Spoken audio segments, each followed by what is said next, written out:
Welcome to this episode of Dev Questions with Tim Corey. Join us as we tackle the questions you are asking about a career in software development, understanding the industry, and new technology. If you are just starting out or you want to grow stronger as a developer, this is the place to get your questions answered.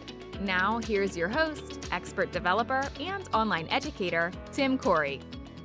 Should I start my project over from scratch or should I update it? This is a question that's asked on a suggestion site. I thought it'd be a great one to tackle in today's episode of Dev Questions. Now, if you have a question, go to suggestions.IAmTimCorey.com, leave it there, or upvote an existing one that fits your question.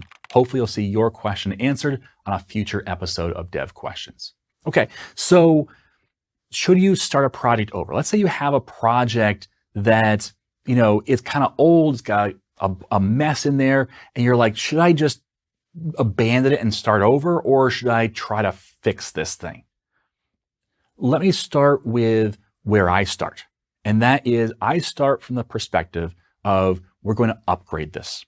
And let's talk through why I think that, what the pros and cons of each are, and then hopefully it'll give you some better criteria for identifying when it's time to just replace the entire project versus upgrading the project. Okay, so we're going to start off with a scenario. And this is a scenario that I've changed a few details to protect the innocent, but this is a real scenario that I really did work on for a company.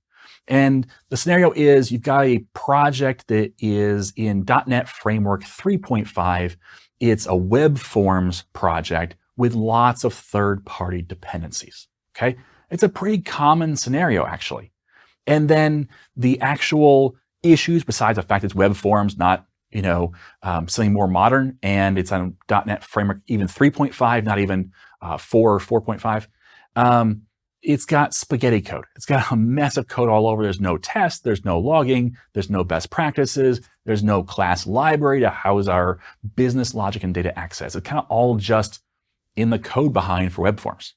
So that's our scenario. And the question is, do we upgrade this, or do we do build a second application where we build it up and then swap it out at one point, overnight, something like that, where all of a sudden it's a brand new application with all new bells and whistles. So let's talk through how to upgrade it. Since we know how we replace it, right? We rebuild the application in a brand new code base and redo everything. It kind of be like a waterfall approach, probably, where we'd say we already have our requirements, let's go ahead and build it. Or even worse, you get into the place where you're like, well, since we're already here, let's go ahead and add these features and change these things, and all of a sudden you're in a real nightmare. But that's the build process. We know how to build an application, but how would you upgrade something like this? Let's just talk through the basics of this, and then we'll get into the pros and cons of upgrade versus replace. So what I would do, what I did, I would extract as much code as possible into a class library.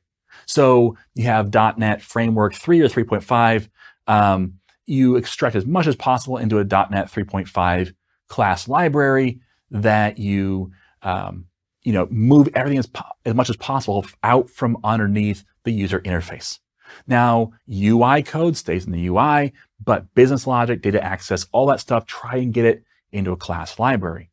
Well, then I'd want to reduce as much as possible the dependencies on third-party libraries, because those third-party libraries probably won't upgrade cleanly throughout our entire move, because we probably want to move to .NET 7. Well, most dependencies aren't going to just move from old .NET Framework to brand new .NET 7. So we want to reduce as much as possible the dependencies and get down to as few as possible. Next, I'd try to upgrade the entire thing to .NET Framework 4.8, the latest .NET Framework. That's still .NET Framework. It's still the older technology, not .NET Core, but we try to move it to .NET 4.8, 4.7, somewhere in there, if we can get it that far. Okay, that'd be the goal for that upgrade process. And that would be a lot of trial and error, and it would be a bigger upgrade just from the standpoint, we have to test the entire application and all the rest, but that's where I'd go next. And then what I would do is I would move as much as possible in that class library, if not the entire class library, over to a .NET 7 API. And then I'd call it from the user interface in web forms. Okay, so now we have web forms calling an API instead of web forms calling our class library. And all of a sudden now our API can be on the latest technology, because an API doesn't matter what language it's in. It doesn't even matter what language it's in. Like, you can write it in, I don't know, Node, and that's fine. It will still run with .NET Framework. So I would try and do that. And then I would try to create replacement pages in probably, I don't know, ASP.NET Core Razor pages. And then I would slowly create, a page or two in Razor pages, and then replace that page or two over the other site and try and mix those two together. And I'd mix the whole site until finally we don't have any web forms left. We have just Razor pages. All of a sudden, we have a brand new application, really, but at the same time, a lot of the stuff behind the scenes is still a little kludgy. We're still working through it and improving logic and all the rest, but we kind of move that over, okay?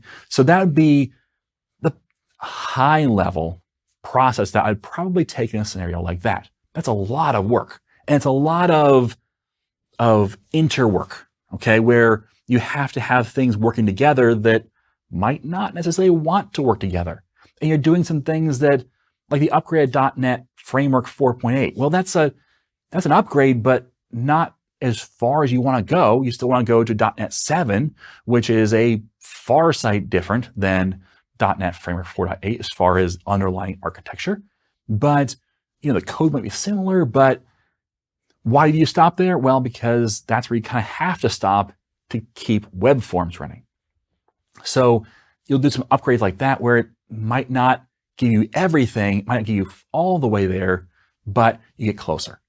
So now we have that scenario in our heads. Let's talk about the cost to upgrade. Okay, the first cost of upgrading as opposed to replacing, it's going to take a very long time. It's not going to be something overnight that you do. All right. It also means you're going to work with older technology for a while. So you're going to stick with the .NET framework for a long time until that last web form page is replaced. At the very end of the process, you will still have .NET framework code. That's a long time. All right. So you're going to have to be okay with, your team's going to have to be okay with the idea of, we work in older technology. We use older versions of Visual Studio. We use the older versions of C#, and we don't have all the latest and greatest stuff because we're using .NET Framework for some of our code. So you'll have that dual life for a long time. It's ultimately harder to debug because now you have, when you get to the point where you have an API that's .NET 7, you have your web forms, which is .NET Framework 4.8. Well, now you got to debug that connection piece as well, and you have to have two applications running and seeing, is the API causing the problem, or is the front end, or is it how the front end, figures out the API and all that kind of stuff. It just gets harder to debug. All right, and it might even make your application worse for a while. So your application might be slower, it might be less responsive, it might not have as many features as it used to. When I went through this process, the company I was working for was heavily into web forms, and they used session for everything. So they put everything in the session object, megabytes of information in the session object that the user would pass from page to page, which was very, very convenient because every web app page would know about everything that came before. Well, you can't do that in MVC or Razor pages. They're session-less or stateless. So that state you're passing around, it didn't really have a good way of knowing about that. And you could turn on state, but it would cause problems because it's not designed to do that. And now you're trying to force it to do something that you shouldn't want it to do long term. And so we had to create a way to basically look up state the state that you need for a particular page instead. And so now there's a lot more database calls. There's a lot more latency as opposed to just having the session object have everything in it. So that caused some degradation of the application's performance and some degradation of what information you got and how fast and how it worked and all the rest. So there are things that will happen that could make your application work a little less good, a little more poorly if you try to do this upgrade process. But what are the benefits? Because this sounds horrible so far. Why would I ever do this? Well, there are some benefits. The benefits are, let's just say you are starting down this process and you've got to the point where you have the API and the web forms in .NET Framework 4.8. But then your boss comes to you and says, oh my goodness, we need to add a new feature to the site. You can do that. You can either create a new web forms page and have it talk to the API, add new API functionality, or if you're at that point, you could write that feature in Razor pages and have it be the first page that gets released because it's a brand new page or a brand new feature, a brand new section. So updates can still happen throughout this process, which is important because typically businesses do not say, okay, we're good. We're going to pause all changes for the next 2 years while you upgrade. It just doesn't happen. In fact, it's hard to get businesses to pause changes for a week because they're like, well, yeah, but this is a bug. I need to get this fixed. Or I really need this new feature. Or, you know what, we just took on a new client and they need this functionality. It's going to happen. And so being able to make changes to the system while it's being upgraded is huge.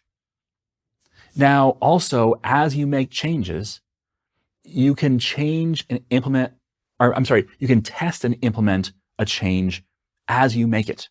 So as you decide, okay, we're ready to upgrade to .NET Framework 4.8. Well, you put it in, you test it, and then you do it. So something has improved right then. Instead of waiting until the very end and getting all the changes, you get changes in increments as you go. And with that, work can be done in small chunks. Maybe that's a long process, like I said, but maybe you don't do it continually. Maybe you say, okay, our goal for this year is to get to .NET Framework 4.8. And you do that by March. And you say, you know what? We're going to go back to getting the other updates done, other things we're going to do where we're not going to continue to do this upgrade process until next year. And so you can do that if you want to. You can do small chunks of work and say, okay, we're done for now. You can do something as simple as, hey, every time you fix a bug, try and fix some code around it as well. Or write a unit test for that code. You know what? When you start, you'll have no unit tests. After you fix the first bug, you might have 1 or 2 unit tests.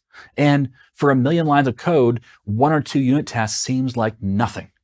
But you've made progress and you've made an improvement. And that small little chunk of improvement will grow and grow and to the point where you have dozens and hundreds of unit tests and you have more confidence in the changes you're making. So there's some benefits to be had by even making small changes to your system to improve how things work. So that's the benefits. Let's talk about the other side. What if you decide, no, you know what? I'm not going to upgrade. I'm going to replace. What are the costs of doing that? Well, it's going to take a long time. You might say, well, Tim, that was the cost of upgrading. It sure was. But the cost of replacing it is it's going to take a long time. It may almost certainly will take longer. So it's going to be a long time to replace it.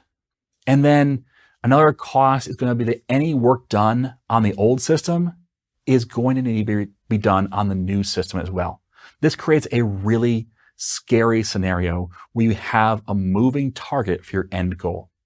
So let's say that you are, I don't know, a small little application, but small meaning 200,000 lines of code. And you do X, Y, and Z, you create these widgets, and then, as you're in the upgrade process, a new company comes in and say, hey, we want to increase your business by 30% if you would do this, okay, whatever this is. And of course, the company executives are like, this is awesome. We can hire more people. We can expand. We can all get raises, whatever. And so they say yes, and they come to you and say, okay, but we need this new feature added. Well, now you've got to add that feature to the old system. And you got to look at the new system and figure out how to change the new system to also incorporate that new feature, but it has to be created in the new way. So you've got a moving target where done is for your new system. And that's a really scary scenario, because all of a sudden it feels like you're never going to catch up to done. Because the more changes you make in the old system, which remember, always going to be changing, you're always going to have things that are going to be changing. The more change you make over here, the more change you have to make in the new system. And all of a sudden your goal gets a little further out every time. So along with that, another cost to replacing is business logic can be lost. Remember I said that the system had spaghetti code where it's just complicated. And you say, okay, let's take a step back. I got the inputs, I've got the outputs. Let me figure out if we can just work from that and figure it out and not have to deal with this spaghetti code. And so you do that. And you say, okay, I got this form. It takes in this information and it puts this data in a database after it crunches some stuff. Cool. And you get it to work. But I can tell you for certain that unless that is brand new spaghetti code, there's probably some hidden stuff in there, because you've probably had bugs over the years where they say, oh, well, that works for everything, but in cases where X, Y, and Z happens. For example, if a user is from Alaska, we have to do this stuff. If a user is from Canada, we have to do this stuff. Normally all of our users are in the continental United States, the 48 states, but every once in a while you get a person from Alaska. We have to take care of that, but it's got some tweaks to it. Well, that you put that in the spaghetti logic. That's why it becomes spaghetti logic. Because you say, okay, in there buried somewhere is, if the user is in Alaska, then also do X, Y, and Z. So when you write your code where you have the input and the output, and you figure out I can do this, the problem becomes where you do that and you miss Alaska, you miss Canada, you miss whatever other little things that are buried in there that were exceptions. And what you do is reintroduce the bugs that you've fixed over the years. And all of a sudden, your code is going to move backwards a lot. And you don't even know it because you don't have unit tests and you don't have tests for those edge cases. And so all of a sudden now you've got a system that looks like it works. It's the worst kind of system. A system that looks like it works, because you start to get confidence and you say, okay, I've put in a person from Washington, a person from Texas, a person from Iowa, a person from Pennsylvania, a person from Maine. It all works. And so you're good to go, and you forget about or don't realize that Alaska is a problem or Canada is a problem. And then all of a sudden your application, if it ever does get launched, when it gets launched, it has those bugs in it, and you'll find those right away. But you'll find a lot of bugs really quickly because you bring this application online, and all those places where spaghetti code was there because it was hiding a number of exceptions or edge cases and the fixes for them, all of a sudden you have to fix all of them all at once, and it feels overwhelming, and it can actually cause your application to be rejected and people to roll back to the old application. I have seen this happen. I have seen brand new applications rolled out and rolled back in less than a week. And all that work gets scrapped because they say, you know what? We just can't rely on it. Our business needs to keep running. And it does. And we can't rely on a system that's so full of bugs. This is just a failure. So you be very careful that you don't lose the business logic. You don't lose the bug fixes. You don't lose the institutional history or institutional memory of all the things that need to be addressed for edge cases. All right. And then another cost is that work needs to be completely done before anything can be used. Now, you can kind of, I don't want to say cheat because that's not right, but you can say, oh, well, we're going to take over this whole department and replace the entire application with a new application. You could do that. But, doing just that still is build the entire application and put it in place. You're not doing the upgrade process where you can change features, you can change the version of .NET, you can change to use an API instead of using the class library. You can't do those things. You got to upgrade the entire thing. And that leads to bigger bugs and more more cost and risk. Okay. Another cost here is actual cost. Okay. Your cost in dollars, your cost in time will be higher than expected. And you may say, Tim, I'm great at estimates. I don't care. You don't understand the future. You don't know the future. You can't predict the future with any certainty. You don't know what bugs are in there. You don't know what hurdles you're going to have to overcome. You don't know what issues will come up. The cost will be higher than expected. Okay. So I've seen it over and over again. People confidently say, well, we've got an extra 30% of buffer here. We're sure that even with unexpected things coming up, we have that buffer. We have 50% of buffer. It almost doesn't matter because it will be higher than expected. You will run into problems. And unfortunately, developers tend to be optimists. They tend to look at a problem and say, I can fix that. A classic example of this was when Twitter was having problems and get the switch over to Elon Musk and all those things. And people were saying, oh, well, I could rewrite Twitter in a weekend. And they were fighting and arguing over, yes, I could. It wouldn't be this big of scale as Twitter, but I could definitely rewrite Twitter in a weekend. No, you couldn't, because it is much more complicated than you think. On the surface, it looks super simple. Just put 280 characters on a screen, mix those together, you're good to go. I saw a flow chart just of how to notify a person of something on Twitter. So, if you're tagged on Twitter, if a person likes your post, whatever the thing is, how do you notify a person? And the flow chart was about 50 steps long on figuring out if you should notify a person or not. Because you might have notifications turned off. Okay, well then don't notify, right? Well, yes, but you might have notifications turned off only for a group. Well, but what if it's personally tagged to you? Well, and the list goes on of all the exceptions, all of the times when you should or shouldn't, and the weighting of that and figuring that out in the flow chart of that was pretty impressive. And that's just for notifications. And when you look at a system from the outside, you tend to say, oh, it's just 280 characters in a list, and we just kind of merge them all together from everybody, and we're good to go. And it's not that simple. In fact, it's much, much more complex than that.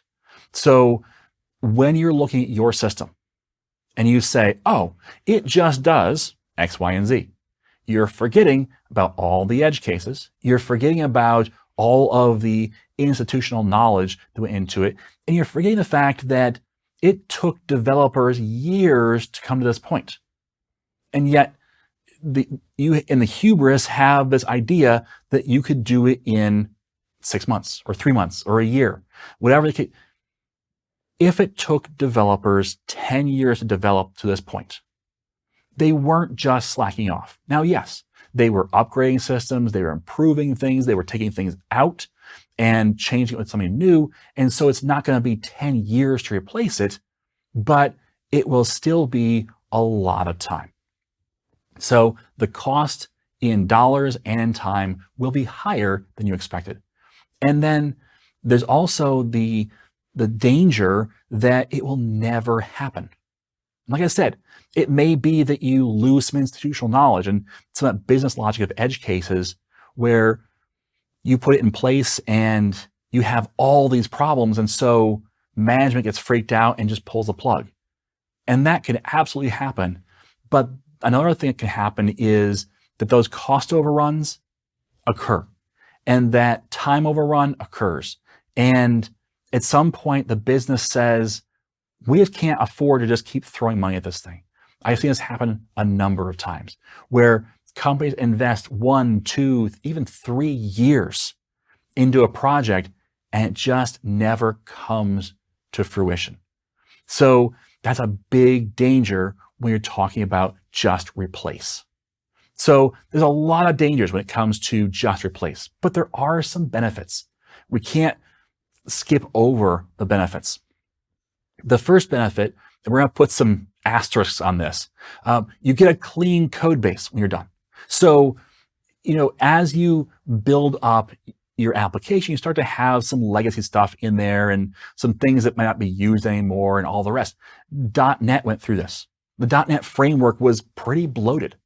And Microsoft said, hey, we're going to start over. And they did. And we're going to create .NET Core. And so they came about and looked at how do you make this efficient? How do you, lessons learned? How do you make this a clean code base that is more efficient and more effective and yet still uses the same C# code or as much as possible? And they came up with a result where the .NET Core code, which is now just .NET, is so much faster than .NET Framework code.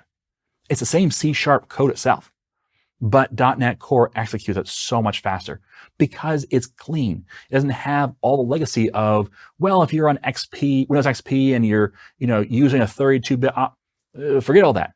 It's kind of cleaned out all those exceptions and if you're on Internet Explorer, forget that.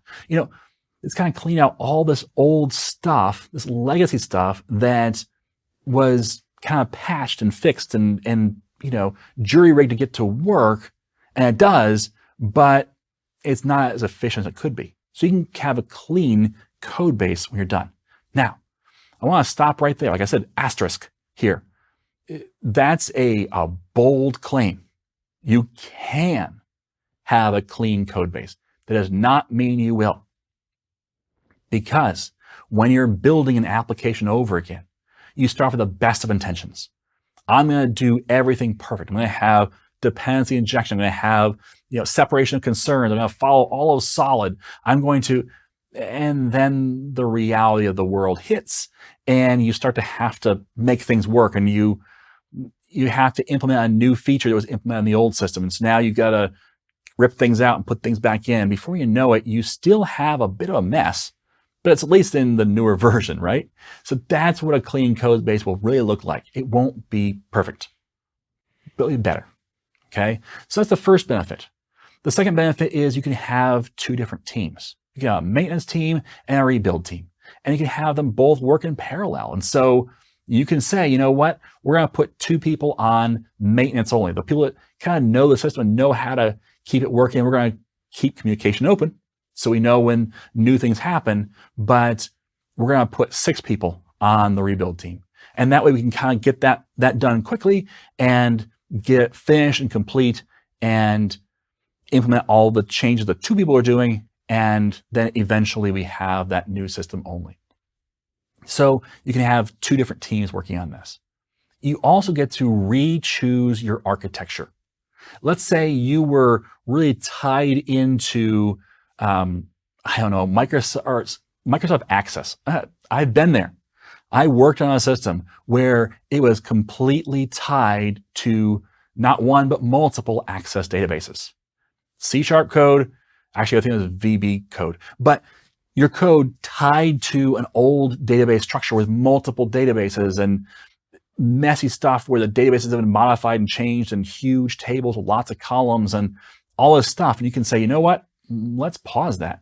Let's take a step back and say, what's best for our team? What's the best architecture look like? And maybe it's MongoDB and we have this document structure instead. Or maybe we use Microsoft SQL and we move to that and have a different database schema and we optimize that. And you get to re-choose your architecture. Maybe you say, you know what, we're going to prepare for Azure or move to Azure right away so that we have this scalable architecture instead of this limited on-site only architecture. And you can get to re-choose. And that's a big benefit of just completely restarting your application. So this is the time when you get to choose. And you get to say, what's best? Do I upgrade or do I rebuild?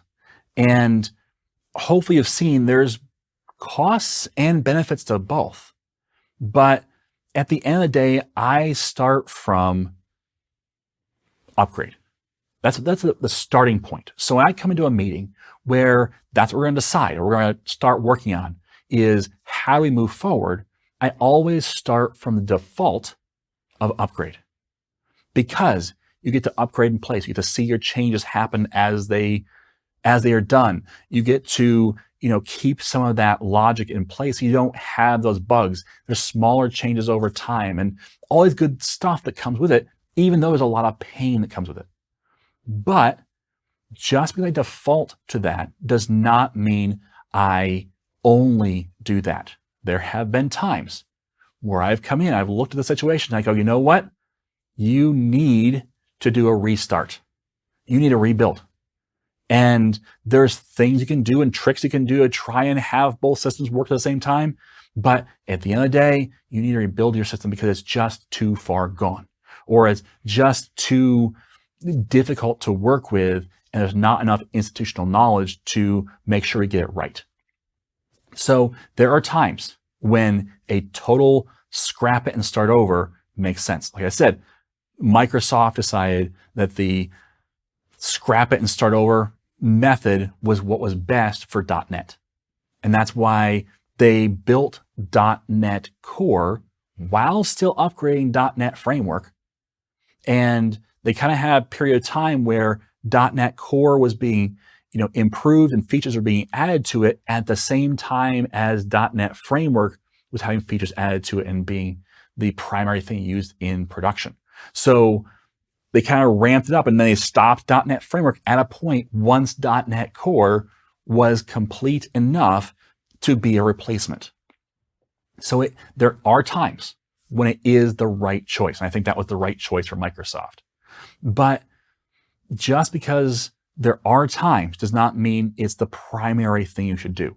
Instead, I would, again, default to upgrade your systems and plan for that and plan that journey so that you can keep your management happy, you can keep your business moving forward, you can not have that big leap off a cliff moment where you put it in, hope things work.